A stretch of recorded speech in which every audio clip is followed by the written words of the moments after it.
Okay, yes, I bet you think you know where this is going just right off the bat. But believe me, it's not what you're thinking. This whole ridiculous story is true and it's really conflicting with my family, so I thought maybe some outside opinions might settle it because I'm still livid and shaking while typing this out.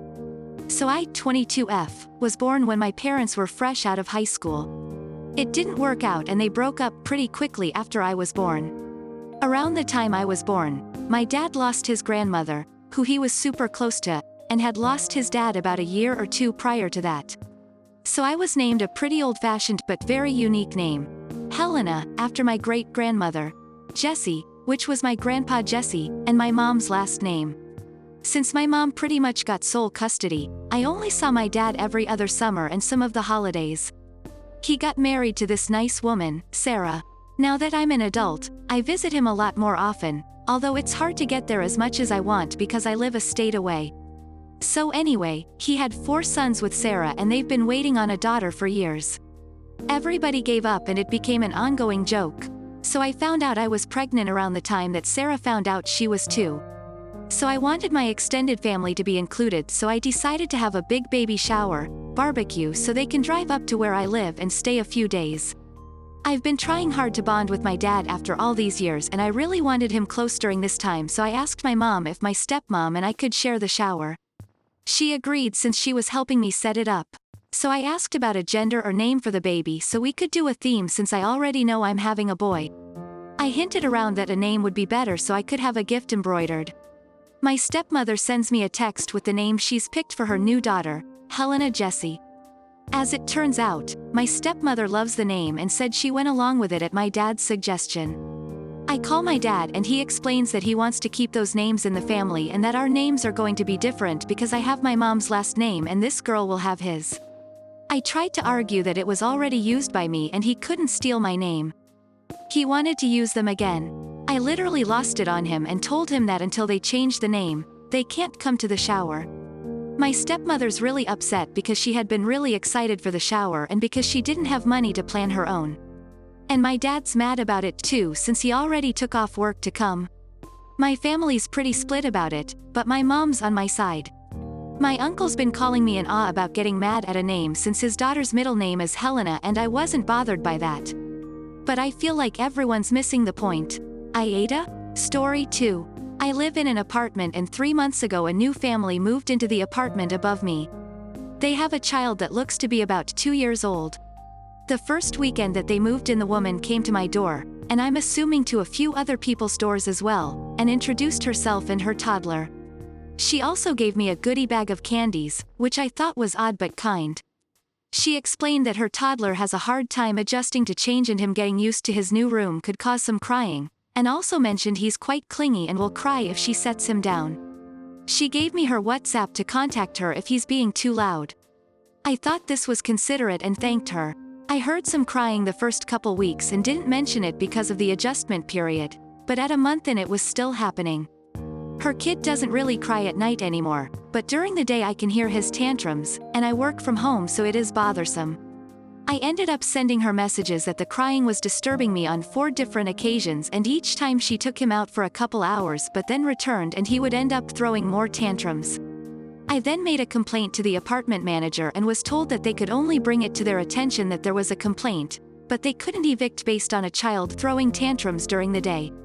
In my opinion, it seems that a parent should be able to have these tantrums under better control, so it doesn't make sense for this to be happening 3 to 4 times a day.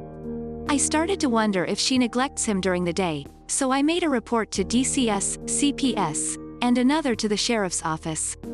Officers responded the same day and looked like they left somewhat quickly after arriving, 5 minutes. Then about a week and a half later, I guess a social worker had come by because the kid's mom came to my door and asked if I reported her. I told her I did and explained why, and she was angry and told me I have no clue what it's like having a toddler and that my actions were low and malicious. My boyfriend was over at the time and overheard. He said he couldn't believe I would put her through that, called me heartless, then left.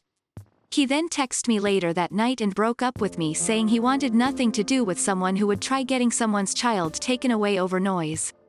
I don't think he's understanding that it's 3 to 4 tantrums a day. Story 3. I am 43, have 3 children. Austin, M21, Jessica, F15, and Kevin, M7. Kevin was adopted last year, but he's a very affectionate kid and has already got used to being part of our family. Jessica never spends time with him, and always ignores him when he tries to interact with her. I've talked to her about it, but she says I can't force her to accept him as her brother, and my wife doesn't think we should push the issue. It still annoys me. Austin was like that at first, but ever since his girlfriend got pregnant a few months ago, he suddenly has been paying a lot more attention to Kevin. Last night was my grandmother's birthday and my parents invited every member of our family, which is pretty big. This was the first time I was going to introduce Kevin to everyone on my family, in person, so I was a little nervous. I went to greet every guest and while I was at it presented my son to them. Most of them replied me cheerfully until I presented Kevin. Once I mentioned he was adopted, their smile just dropped and greeted him coldly. Kev watched on TV a person introducing themselves with a card, and he wanted to do the same for the party, so he made a few with shiny paper. He gave the cards to the guests we greeted.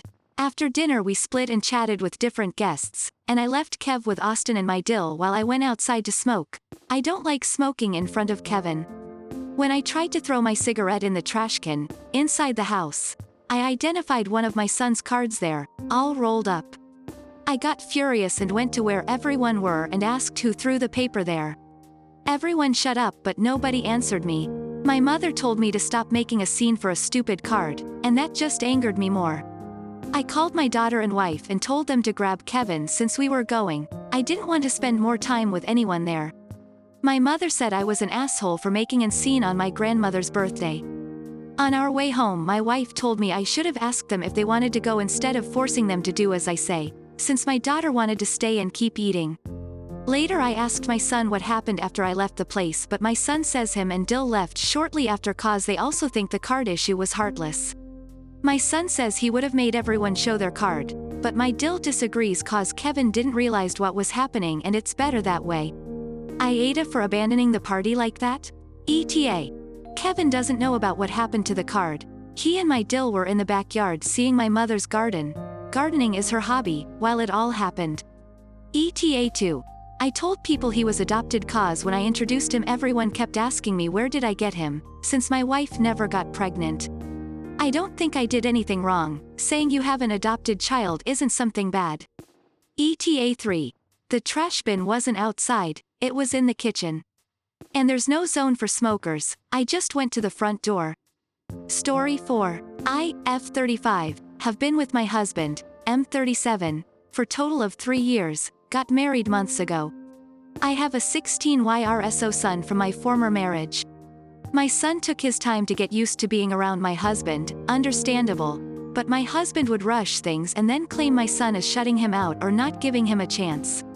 As you know, teenage years can be hard to navigate, and I already explained to my husband why my son might not find it easy to open up about everything. Nonetheless, they have a stable relationship. My son broke his old phone a month ago and has been wanting a new one. My husband decided to surprise him with a new one on his 16th birthday party.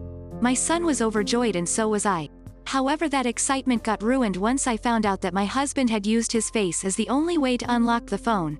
He had set up face recognition feature to unlock the phone. And so without him, my son cannot use the phone. I asked my husband why and he said he did this as a first concrete step towards having a parent-child relationship and move on from the friend-child relationship. I said he had no right to invade my son's privacy and have access to his personal stuff.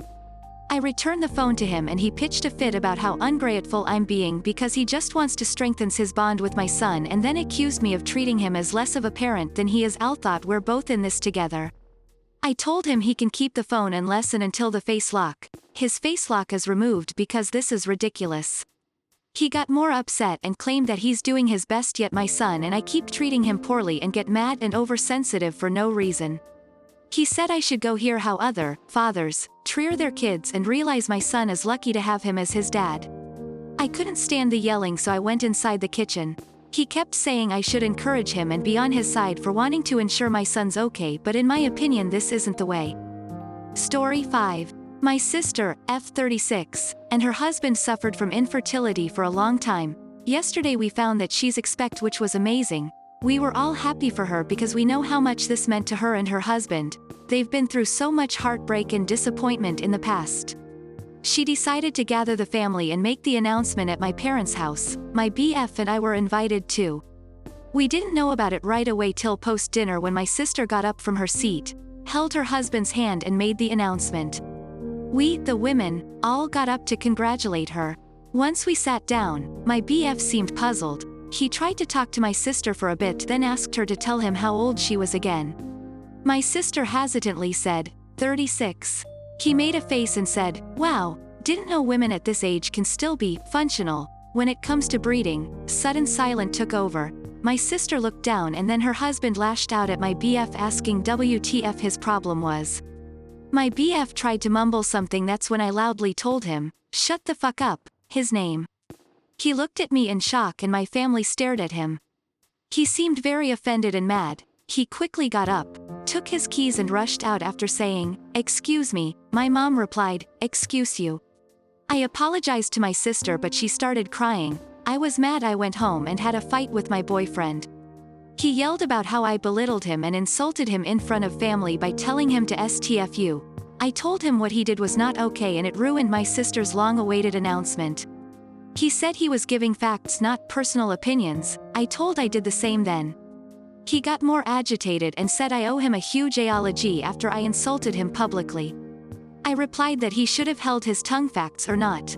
He went outside and then started giving me silence till I apologized for what I said.